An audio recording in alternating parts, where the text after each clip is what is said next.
Dans le quartier mythique de Beverly Hills, à Los Angeles, c'est une avenue au nom célèbre à travers la planète. Rodeo Drive, 2 kilomètres où se concentrent une centaine d'enseignes de prestige. L'adresse la plus convoitée des riches et célèbres.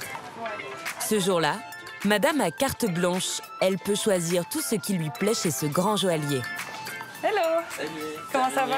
Contrairement aux autres clientes, Kenza Saadunel Glaoui ne déboursera pas un centime. C'est précieux. Ok. Donc ça, c'est ce qu'on va shooter du coup? Cette blogueuse française se fait prêter des bijoux pour une série de photos qu'elle publiera sur ses réseaux sociaux. En échange, elle sera même rémunérée par la marque. C'est le ton qui se marie bien, la pièce turquoise. C'est gratifiant, je suis honorée de les porter et d'être entre guillemets une sorte d'ambassadrice pour la marque. Et puis oui, c'est très plaisant.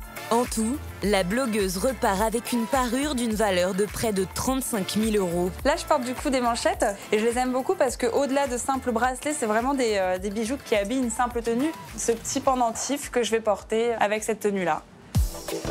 On est parti. Le grand luxe, le temps d'un shooting sur Rodeo Drive. C'est un bon cadre, Rodeo Drive? Ouais, on est pas mal. Hein. Franchement, c'est facile de shooter ici. T'as la lumière qui est là, donc forcément, t'as juste à shooter, t'as les palmiers, et puis voilà, ça fait rêver. Ils sont contents, il faut leur photo rapidement. En shooting mode, Pardon.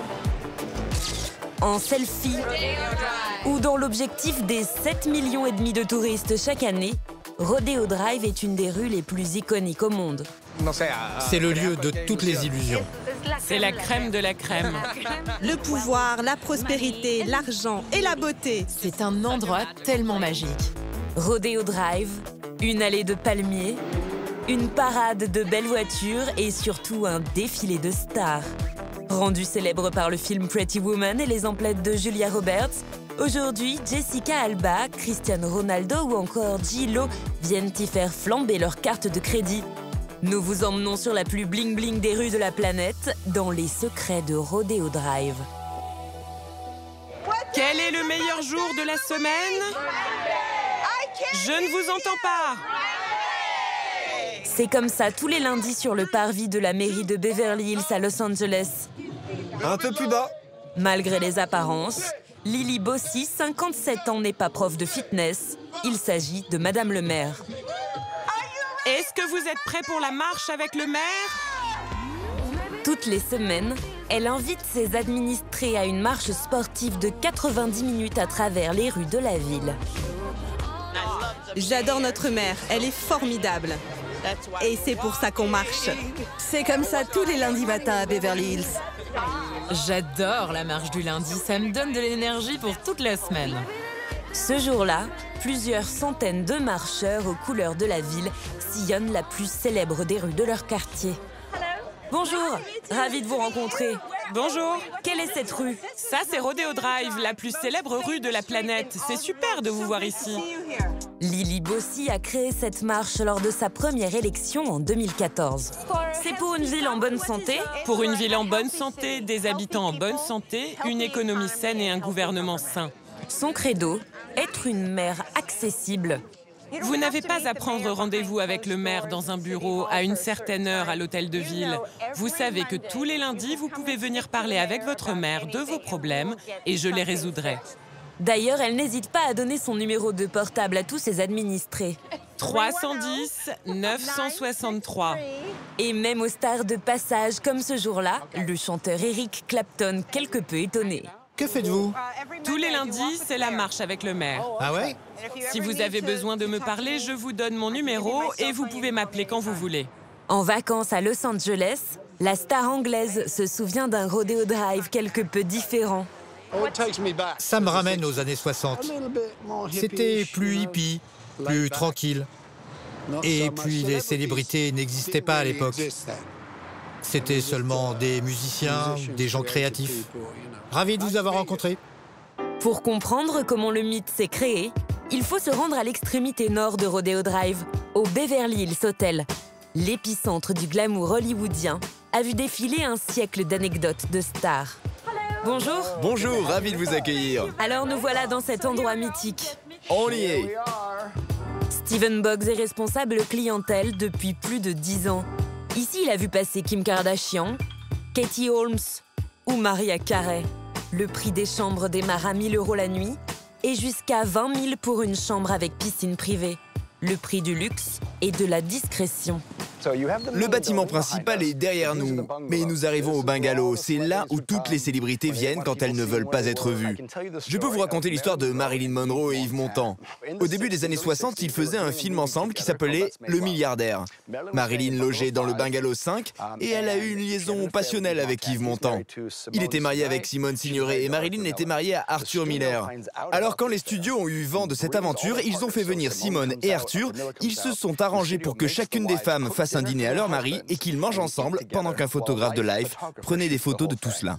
Au Beverly Hills Hotel, on sait étouffer les scandales, et ce depuis plus de 100 ans. L'hôtel ouvre ses portes en 1912, au milieu d'un champ qui s'appelle alors Rodeo de las Aguas. Les cow-boys cèdent leur place aux VIP. Rita Hayworth, Marlène Dietrich ou Lorraine Bacall ont toutes bronzé au bord de cette piscine. Quand ils l'ont construite, tout le côté était couvert de sable. Ils appelaient ça le club Sable et Piscine. Le sable avait été amené d'Arizona, il était très blanc et les célébrités se croyaient à la plage. L'hôtel préféré des stars a cependant connu des heures moins glorieuses. Il y a 5 ans, c'est un coup de tonnerre. Les célébrités décident de boycotter l'hôtel. Le sujet reste tabou. C'était il y a quelques années, ça a duré 6 mois tout au plus. Et puis les célébrités ont réalisé qu'elles aiment l'hôtel, le personnel, alors elles sont revenues. Vous pouvez m'expliquer les raisons de ce boycott? On ne va pas parler du boycott. D'accord. Le service communication intervient. On vous l'a dit, on sait étouffer les scandales depuis plus de 100 ans. La raison, c'est que le propriétaire des lieux, le sultan de Brunei, a décidé d'appliquer la charia dans son pays. Mais le boycott aura été de courte durée. Les stars n'étaient pas prêtes à abandonner leur quartier préféré. Car depuis la fin des années 60, Rodeo Drive est aussi devenu leur destination shopping de prédilection, sous l'impulsion de cet homme, Fred Heyman. Issu de l'hôtellerie de luxe, c'est lui le premier qui a l'idée d'appliquer les services grand standing à son magasin sur Rodeo Drive, à l'époque une rue sans prétention, qu'il va placer au centre de toutes les attentions. Il commence par livrer ses clientes en Rolls-Royce, une première. Nous avons rencontré le fils de ce visionnaire. Il est le parrain de cette rue. Vous rentriez dans son magasin comme si vous entriez dans une maison. Il y avait un bar, un billard, une cheminée avec toutes les photos d'acteurs et de stars au mur. Vous pouviez vous asseoir et prendre un verre. C'était un magasin pour les stars, créé pour les stars, et à l'époque, cela n'existait pas. Aujourd'hui, l'enseigne Louis Vuitton remplace celle de Fred Heyman. Et les façades des plus grandes marques de la planète rivalisent de beauté. Chanel, Gucci, Dior. Ici, on aime tout ce qui brille et qui se remarque. Au volant de sa Rolls-Royce jaune, Nicolas Bijan se fond parfaitement dans le décor. Ça renvoie une image. C'est Beverly Hills. On ne peut conduire cette voiture que dans quelques endroits. À 27 ans, il est un pur produit de Rodeo Drive. Bienvenue chez Bijan. En 1976, son père crée cette boutique. Nicolas Bijan est pour ainsi dire né en costume chic. Mon père me mesurait à chaque fois que je venais dans la boutique. Aujourd'hui, il est l'héritier de cet empire, une institution américaine qui a su séduire les plus grandes stars et hommes politiques. Venant d'Iran, habiller les présidents Reagan, Bush, Clinton, c'était du jamais vu, c'était incroyable pour lui. Ici, le panier moyen est de 80 000 €. La boutique a pignon sur rue, mais on y entre seulement sur rendez-vous. Quand nos clients viennent nous rendre visite, ils s'attendent à être seuls dans la boutique. Ils s'attendent à ce que tout le monde leur porte attention et ils exigent un certain niveau de service. Quand mon père a créé la boutique, il s'est dit « Je vais faire la plus belle des boutiques, avec les plus beaux vêtements et la meilleure qualité. Mais vous ne pourrez pas rentrer. Il faut prendre rendez-vous. » Les gens ont cru qu'il était fou. La famille Bijan est l'incarnation de l'American Dream. À Rodeo Drive, il y en a une autre qui vit son rêve américain depuis 15 ans. Léa Journeau est française. Elle a installé son salon dans un hôtel très célèbre. Bonjour Julie. Comment allez-vous? Très bien. Très enchantée. Ici. Alors on est au Beverly Wilshire, à l'hôtel. Oui, mon salon, au 2e étage. Je vais vous faire visiter. C'est parti. Vous allez adorer.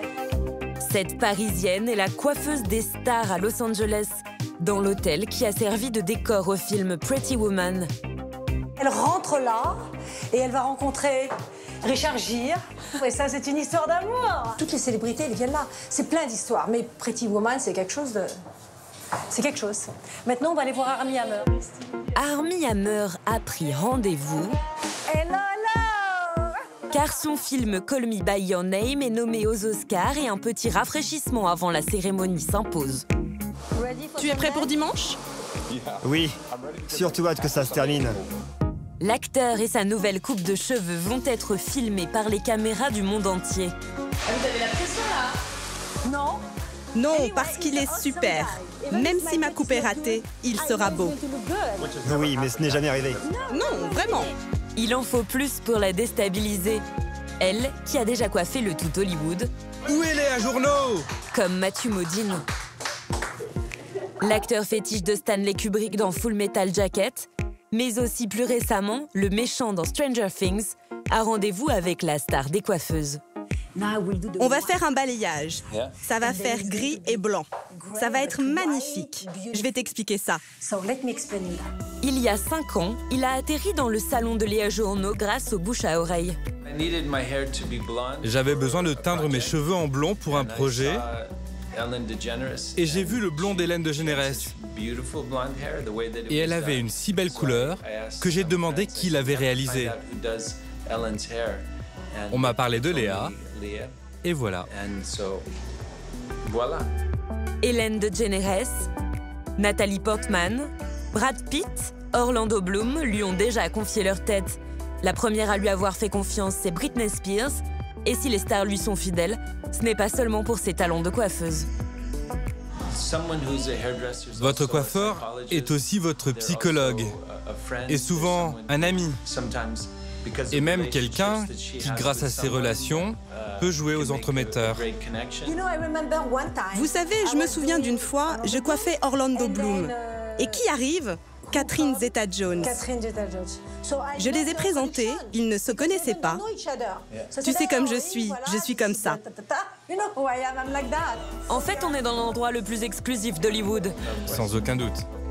Les secrets d'Hollywood se chuchotent dans son salon. Eh bien voilà, j'ai fini. Monsieur, vous êtes libre, free to go. La plus célèbre d'entre toutes les stars à Los Angeles, c'est finalement peut-être elle, celle qui répond au doux nom de Rodeo Drive.